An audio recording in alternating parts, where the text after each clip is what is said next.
Muy buenas tardes a toda la comunidad jurídica. Doy la bienvenida a este nuevo espacio académico, a este bloque de entrevistas que realiza el Instituto de Capacitación Jurídica como parte de nuestra especialidad en Derecho Laboral. En esta oportunidad presentamos esta entrevista a quien realizaremos al doctor Alejandro Navarrete Maldonado. Esta tarde nos está acompañando porque vamos a conversar un poco de los alcances de una nueva ley que ha sido publicada hace poco, la semana pasada, para ser exactos, el 7 de julio, la ley 31.25.4. Esta ley que tiene como título, ley que prohíbe la tercerización de los servicios de limpieza pública. Esta ley tiene como objetivo dejar a un lado aquellas tal vez empresas que contratan servicios de limpieza pública y ahora van a pasar directamente a ser contratados por las municipalidades. De este modo, va a haber una nueva forma de contrato, se va a ver lo que es el ingreso a planilla para estos trabajadores. Entonces, hay aquí un cierto debate que para eso nos está acompañando el doctor Alejandro Navarrete Maldonado. ¿Cómo está, doctor? Muy buenas tardes. ¿Qué tal, Henry? ¿Cómo te encuentras? Muy buenas tardes con toda la comunidad que nos está siguiendo el día de hoy. Bien, doctor. Bueno, para poder comenzar con la entrevista, vamos a poder resolver la primera duda con respecto a esta conversación. ¿Qué estableció esta ley exactamente? Para que conozca todo el público en general, hay que poner en curso esta pregunta. ¿Qué estableció esta nueva ley? En realidad hay varias cosas interesantes lo que nos ha traído la norma. Lo primero que resalta es sin duda lo propio de su título, ¿no? La prohibición a los gobiernos de aplicar aquellas fórmulas de laboral y de tercerización por las cuales se prestaban algunos servicios de limpieza pública, recojo de residuos sólidos, conservación de ornato local y bueno, servicios similares, ¿no? Por considerar que estos deben de ser ejecutados por obreros municipales sujetos al régimen de la actividad privada. Lo segundo es que esto, de alguna manera, tal vez indirecta, termina por resolver un problema vinculado pues al régimen laboral aplicable a los obreros municipales. Recordemos que la Ley Orgánica de Municipalidades reconoce que el régimen de la actividad privada le resulta aplicable precisamente a los obreros municipales, mientras que para aquellos servidores públicos les resultaba aplicable más bien el régimen de la actividad pública regulado por el Decreto Legislativo 276. Sin embargo, la Autoridad de Servicio Civil ha considerado que un obrero municipal incluso podría ser mediante un contrato administrativo de servicios, ¿no? Posición que ciertamente no ha sido compartida por distintas instancias judiciales. Entonces ahí vemos en realidad una discrepancia que a lo largo de estos años se ha venido dando desde el órgano rector, que es servir precisamente con las decisiones judiciales. Bueno, pues esta ley en realidad deja claro que el único régimen aplicable a los obreros municipales va a ser el de la actividad privada. Por lo tanto, se aleja un poco de aquella convicción establecida, pues, ¿no?, por la Autoridad de Servicio Civil, que es considerar la aplicación de los contratos sujetos al régimen CAS para los obreros municipales. Es decir, exclusivamente deberán de ser contratados a través del régimen de actividad privada. Finalmente, lo que también se resalta de esta norma es que el único empleador de aquella persona que presta esta clase de servicios, ¿no? Hablamos nuevamente de los servicios de limpieza pública, el mantenimiento del ornato municipal, etcétera, ¿sí? Va a ser el gobierno local.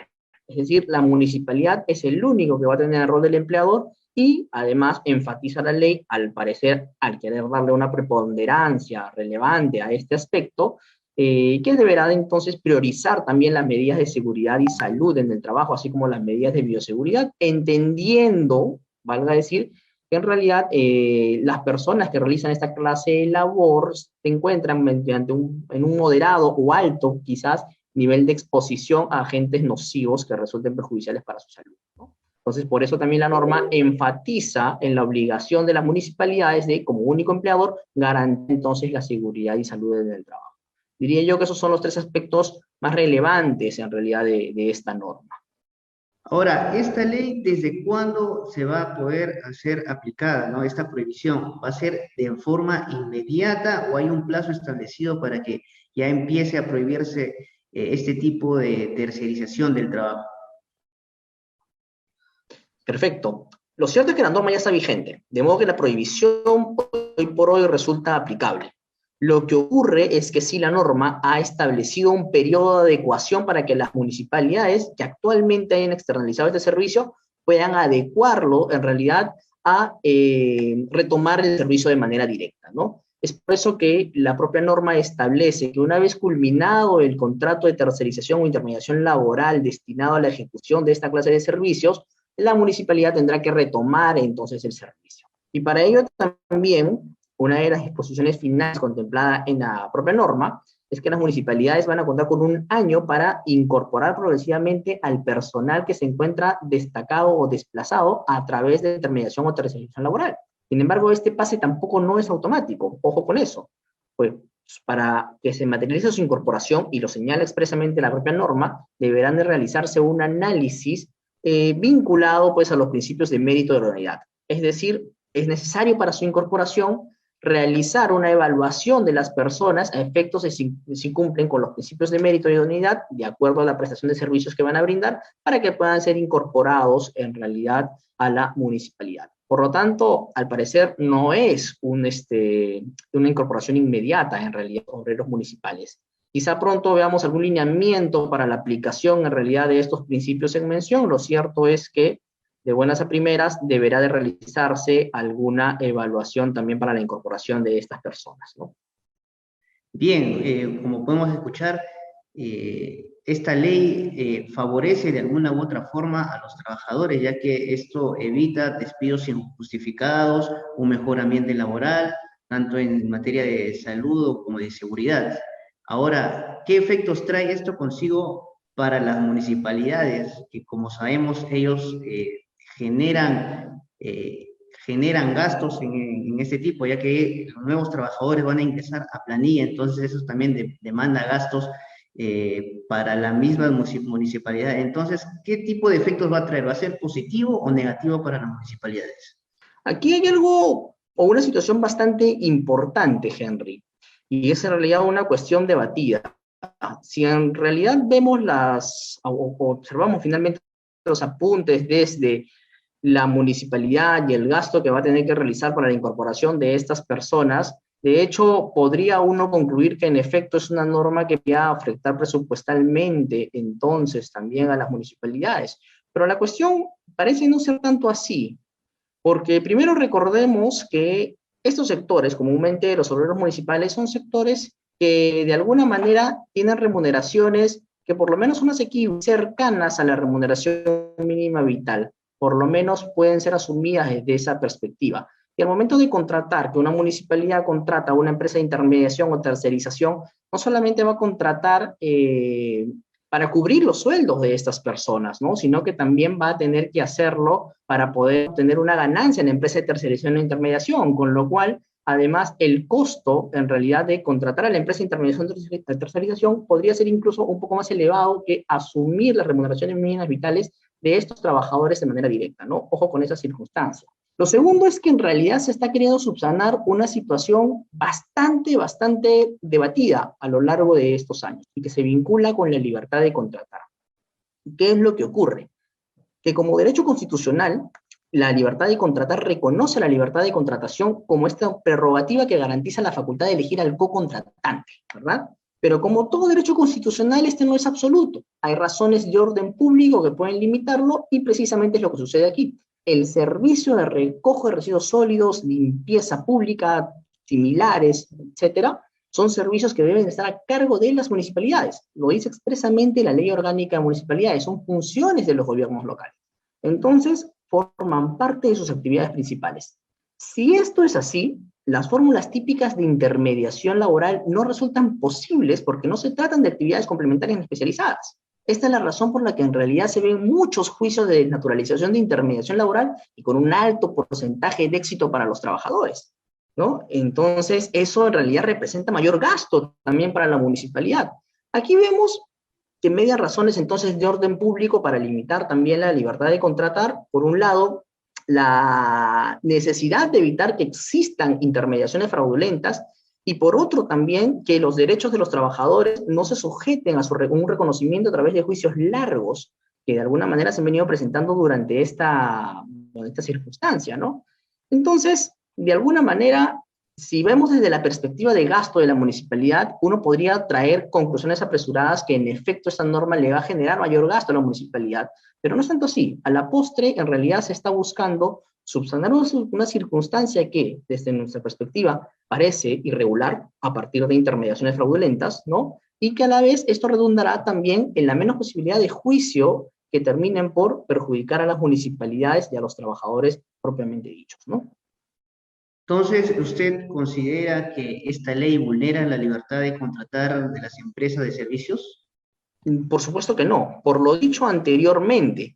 Ahora, cosa esta sería en realidad que una norma de menor jerarquía, por ejemplo, un decreto supremo, ¿no?, prohíba la subcontratación de servicios que por su naturaleza son complementarios. Lo que no ocurre aquí. Hemos visto que en realidad esta clase de servicios prohibidos, ¿no?, el recojo de residuos sólidos, limpieza pública, en realidad son servicios esenciales, principales de toda municipalidad.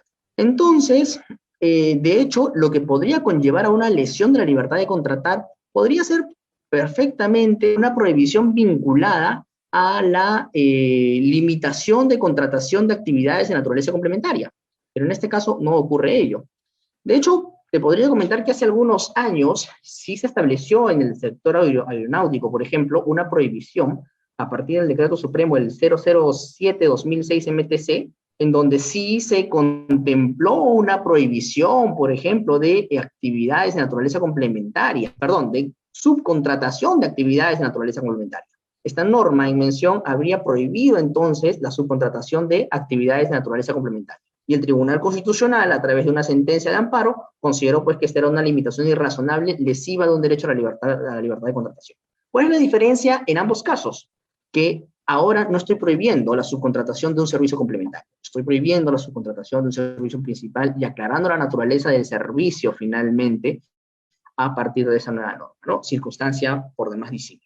Muy bien, doctor Alejandro. Entonces, bueno, ya de manera resumida, esta ley pues, va a generar ciertos beneficios para todos aquellos trabajadores que se dedican pues, a esta labor de limpieza pública, ¿no? Entonces, de cierta perspectiva, como usted menciona, es positivo, ¿no?